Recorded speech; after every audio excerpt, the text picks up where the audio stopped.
The bigger story, of course, is what is brewing in the tropics, and this is our big weather story. This is potential Sierra here, and you can see on satellite those whites, those are the higher cloud tops, the more intense thunderstorms closer to where the center of Sierra will eventually take shape over the next likely couple of days. We have a 90% chance of development now over the next week, but we're thinking this is going to develop quickly and likely over the next couple of days. We are going to have at least a tropical depression, maybe potentially tropical storm Sarah before the work week comes to a close. But we're thinking at the absolute latest we'll have a depression by Thursday and then potentially tropical storm or even hurricane Sarah as we head through Friday into Saturday or Sunday. And eventually this could impact the Sunshine State by the middle portion of next week. So where do we think it's exactly going to go? There's still a lot of fine-tuning in that regard, but it depends on a big dip in the jet stream, a trough coming across the U.S., a ridge settling in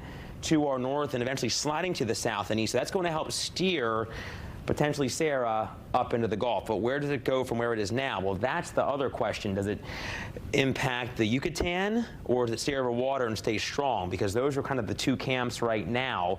If it goes over the Yucatan, it's going to weaken after becoming a potential major storm, and then it will reemerge in the Gulf.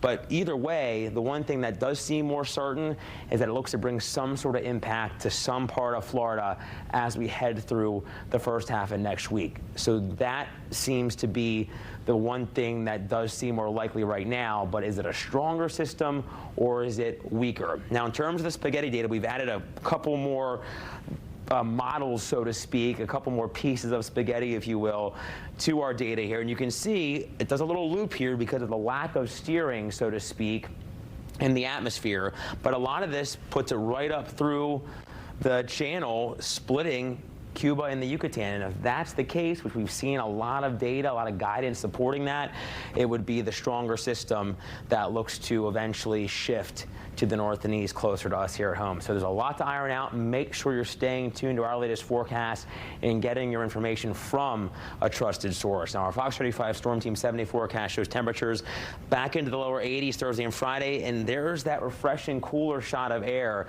as we head through Saturday and Sunday. Lows in the 50s. May want a hoodie early in the morning, and then we're expecting more clouds Tuesday as we could have potential Sarah starting to work a little closer to us here in Florida.